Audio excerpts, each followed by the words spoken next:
नमस्ते। सुनो एफएम में आपका हार्दिक स्वागत है। यहाँ हर कहानी सिर्फ सुनी नहीं जाती, महसूस की जाती है। आज हम आपके लिए लेकर आए हैं हमारी पहली ऑडियो बुक सीरीज, जब तक मैं तुम्हें ढूंढ ना लूं। ये कहानी है सारा, मैक्स और उनके 5 साल के बेटे एलेक्स की। एक खुशहाल परिवार, खूबसूरत सपने और एक ऐसी जिंदगी जो देखते ही देखते बदल जाती है। पिछले चैप्टर्स में हमने देखा कैसे मैक्स और सारा की जिंदगी में एक के बाद एक खुशियां आती गईं। उनके प्यार को एक नई मंजिल मिली और फिर वो पल आया जब उन्हें अपनी जिंदगी की सबसे बड़ी खुशखबरी मिली। सब कुछ बिल्कुल परफेक्ट लग रहा था, जैसे जिंदगी ने आखिर उन्हें हर खुशी दे दी हो। लेकिन हर कहानी का एक ऐसा मोड़ होता है जो सब कुछ हमेशा के लिए बदल देता है। आने वाले चैप्टर्स में हम उस दिन के बारे में जानेंगे जिसकी कल्पना किसी ने नहीं की थी। एक ऐसा हादसा जिसने सिर्फ उनके सपने ही नहीं बल्कि उनकी पूरी दुनिया हिला कर रख दी। आखिर उनकी इतनी खूबसूरत जिंदगी को किसकी नजर लग गई, और क्या इस तूफान के बाद कुछ भी पहले जैसा रह पाएगा? चलिए शुरू करते हैं कहानी के सबसे इमोशनल और दिल तोड़ देने वाले सफर को।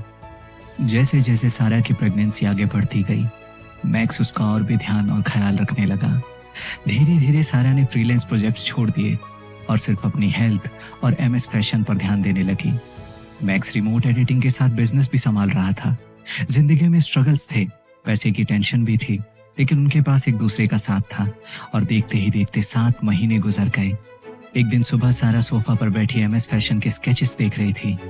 तभी मैक्स आया। एक कमर्शियल का शूट मिला है, लेकिन 6-7 घंटे लगेंगे, तुम जाना नहीं चाहते? सारा ने पूछा। तुम्हारी फिक्र हो रही है, मैक्स ने उसका हाथ पकड़ के कहा। सारा मुस्कुराई और बोली, हमारे पेरेंट्स पास ही रहते हैं और ये शूट हमारे बेबी और बिजनेस दोनों के लिए इम्पोर्टेंट है। मैक्स मान गया। जाने से पहले उसने सारा के फोरहेड पर किस किया और बेबी बम पर हाथ रखकर बोला, बेबी, मम्मी का ख्याल रखना, ज्यादा तंग मत करना। सारा हंसी। दरवाजे से निकलते वक्त मैक्स एक बार फिर मुड़कर सारा को देखता रहा। उसके चेहरे पर मुस्कान थी। उसे बिल्कुल अंदाजा नहीं था कि उसकी जिंदगी का आखिरी गुड बाय होगा। लगभग 6 घंटे बाद सारा घर पर आराम कर रही थी जब अचानक उसका फोन बजा। उसके चेहरे पर तुरंत मुस्कान आ गई। दोनों कुछ देर अपने दिन के बारे में बात करते रहे। तभी अचानक तेज हॉर्न सुनाई दिया, एक जोर का क्रैश, शीशे टूटने की आवाज और फिर खामोशी। सारा की सांसें रुक गईं और कॉल डिस्कनेक्ट हो चुकी थी। उसके हाथ कांपने लगे। वो बिना सोचे अपने पेरेंट्स के घर भागी। जैसे ही उसकी माँ ने दरवाजा खोला, सारा उनके गले लगकर सिर्फ एक नाम बोल पाई, मैक्स। तभी फोन फिर बजा। अननोन नंबर से कॉल था। सारा ने तुरंत उठाया। मिसेस सारा वॉकर? जी, मैं शिकागो पुलिस डिपार्टमेंट से बोल रहा हूँ। आपके हस्बैंड मैक्स वॉकर का एक्सीडेंट हो गया था। सारा की धड़कन जैसे थम गई।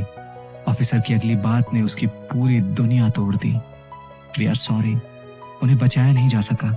फोन उसके हाथ से छूट गया और सारा वहीं बेहोश होकर गिर पड़ी।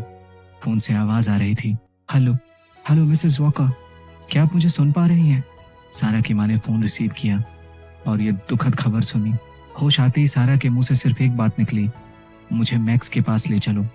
कुछ ही देर में दोनों फैमिलीज हॉस्पिटल पहुंच गईं। रिसेप्शन पर सारा ने घबराते हुए पूछा, मैक्स वॉकर कहाँ हैं? रिसेप्शनिस्ट ने धीरे से कॉरिडोर की तरफ इशारा किया। शवगृह। यह एक शब्द ही सारा की दुनिया को हिला देने के लिए काफी था। कांपते कदमों से वो अंदर गई। सफेद चादर के नीचे मैक्स शांत पड़ा था। सारा धीरे से उसके पास गई और उसका ठंडा हाथ अपने हाथों में ले लिया। मैक्स, प्लीज उठ जाओ। तुमने प्रॉमिस किया था ना, हम साथ रहेंगे। हमारे बेटे को तुम्हारी जरूरत है, मुझे तुम्हारी जरूरत है। उसने मैक्स का हाथ अपने बेबी बम पर रखा। देखो, वो तुम्हारा वेट कर रहा था। लेकिन इस बार मैक्स ने कोई जवाब नहीं दिया, सिर्फ खामोशी थी। 1 हफ्ते बाद आसमान भी उस दिन उदास था। सब लोग मैक्स को आखिरी अलविदा कहने आए थे। सारा ने एक सफेद लिली रखी और धीरे से कहा, मैं तुमसे हमेशा प्यार करती रहूंगी। हवा चलती रही, लेकिन जवाब कभी नहीं आया, क्योंकि मैक्स अब सिर्फ यादों में रह गया था। फ्यूनरल के बाद सारा अपने पेरेंट्स के घर आ गई। ना वो ठीक से खाती थी, ना सोती थी, ना किसी से बात करती थी। हर पल बस एक ही सवाल उसे तोड़ देता, काश उस दिन मैंने मैक्स को जाने से रोक लिया होता। उसकी माँ ने उसका हाथ पकड़कर कहा, नहीं बेटा, खुद को कभी दोष मत देना। मैक्स कभी नहीं चाहता कि तुम अपनी पूरी जिंदगी सिर्फ रोते हुए गुजारो। तुम अकेली नहीं हो, तुम्हारे अंदर मैक्स की सबसे खूबसूरत निशानी धड़क रही है। सारा की आंखों से आंसू बहने लगे। तभी उसने पहली बार अपने बेबी की छोटी सी किक महसूस की और आंसुओं के बीच हल्की सी मुस्कान आ गई। उसने आसमान की तरफ देखकर धीरे से कहा, आई प्रॉमिस मैक्स, मैं हमारे बेटे को तुम्हारी तरह एक अच्छा इंसान बनाऊंगी।